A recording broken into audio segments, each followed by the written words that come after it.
This presentation is brought to you by Vegan Burger. It's vegan. It's a burger. It's awesome. Eat it. Hello everyone. So this week has been a very good week. I did some temp work as a receptionist, which was weird because I've never done that before. I have, but not for a whole week. As the job that I was doing. But it was good to do some work, and it's going to pay off because I'm going to have some money. The cabin has arrived. It has arrived. It needs to be finished off, but it's here. That's fantastic, and it looks beautiful. What's done of it so far. So I'm going to post a video just showing the stages it's been through up till now. So that's all good. I had my veganversary, as us vegans call it.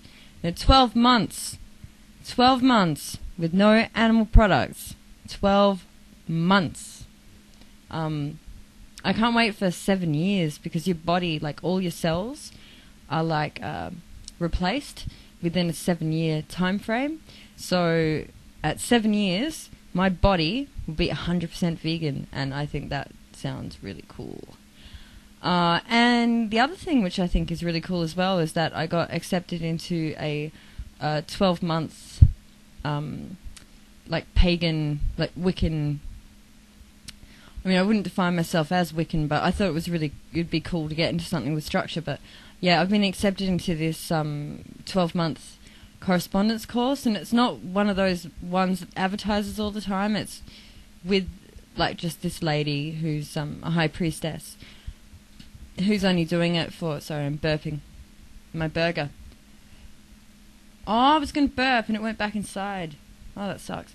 Yeah, so it's it's 52 weeks, it's a year and a day, and at the end of it you get your first degree initiation.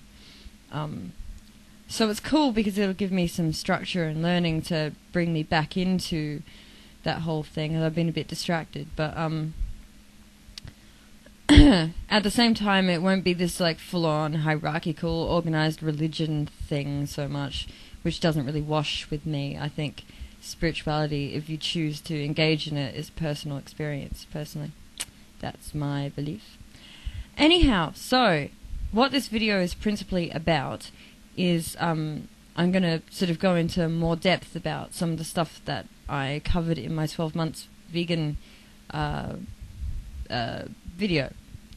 So I'll just go through each point individually. Okay, so the first problem that I had before I went vegan was that I was overweight and steadily gaining more weight, and I was just excuse me. I've been talking too much this week doing the reception. My throat is really hoarse. So the first thing was that I was overweight and steadily getting bigger, and I was, and that really worried me. If I had stabilized at a weight and I was a bit chubby, that wouldn't have bothered me at all. I actually didn't mind being big. I didn't mind it. I had to sort of go through a process of getting over it because, as everyone knows, women are indoctrinated into thinking that they have to be thin, otherwise they're not worth anything. So I went through a process of having to accept it, and love my body as it was. And after I did that, I was loving it. But from a health perspective, and from perhaps a comfort perspective as well, I just knew it wasn't right, that I was just getting bigger and bigger and bigger. And right before I went vegan, I was approaching 70 kilos, and I'm 5'4", so I'm not a tall woman, and I'm a small frame, so it's not that it was a lot of muscle or bone density that was bringing the weight up. It was fat. And I mean, I have those scales that they use electrical, they send an electrical signal through you, and they can measure how much of your weight is body fat, and I was 33% body fat, which is still within the realms of what they define as not dangerous, but it's not good either. Yeah, So right at the moment I weigh 55 kilos, which is good for me. I went lower than that. If you look back through my videos, there's a period of time. It's when my partner was away and I was really stressed out. And when I'm stressed, I don't eat. Used to be when I was in my teens that when I was stressed, I ate a lot and I was a binge eater. But that pattern has changed. So when I'm really stressed out and depressed, I just lose the will to live and I stop eating and sleeping. So I got down to 50 kilos, which was way too light. I looked like a skeleton. So the videos from that time are all shot in the dark, so no one could tell how disgusting I looked.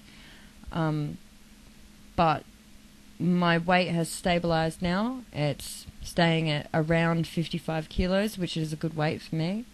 And I mean, just looking at myself, I think it looks good. You know, I've got a bit of, I'm at 20% body fat now. It went as low as 13% when I was really, really thin, and that's not good. That's only really acceptable if you're an Olympic level athlete.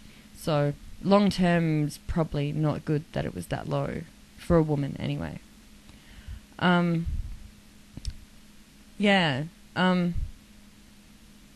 I guess an indication of how big I was before I went vegan was that I'd grown out of all of my clothes. Like my entire wardrobe, apart from, you know, like stretchy t-shirts and tracksuit pants, nothing else fit me. I was like bursting out of the seams of all my work clothes. And, you know, it wasn't as if I was trying to fit into a size 8. I mean, this is clothes that were size, like Australian size 12, and I was starting to have to look at going up to a 14, which is, that's a fine size. I'm not making judgments, but for me that was too big. The next one was regular hypoglycemia. Hypoglycemia is low blood sugar, so it's like people often call it a blood sugar crash.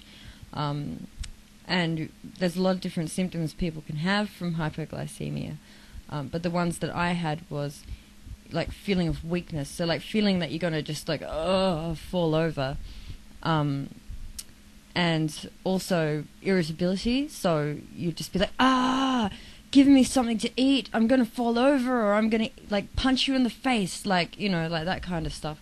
So that wasn't very much fun. I had it sometimes almost once a day when it was really bad.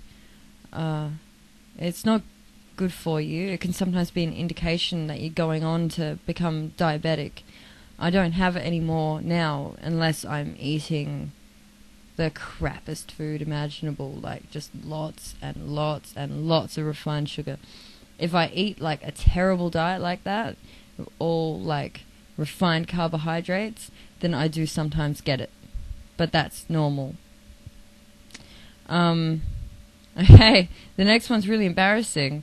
Bowel movements never normal or regular, and that had been going on for years and years and years, to the point where I kind of thought it was normal to be like that. I mean, I was getting like stabbing pain, really severe stabbing pains, and all the other stuff I don't really want to mention. I think that I actually had irritable bowel syndrome, but because it had gone on for so long, I didn't seek help or anything. I just accepted it as part of my lot in life. So I'm really glad to be rid of that. That was pretty horrible. Intense PMS lasting up to 2 weeks out of every month. Now, that varies. It's not constantly like that anymore. Sometimes it still is, but it's less that than it was. If that makes any sense. I have some hormonal issues, so until that's resolved, it'll probably always be a little bit like that, but it's much more manageable than it was before. Okay. So that's much better. It's not 100% resolved, but it's much better.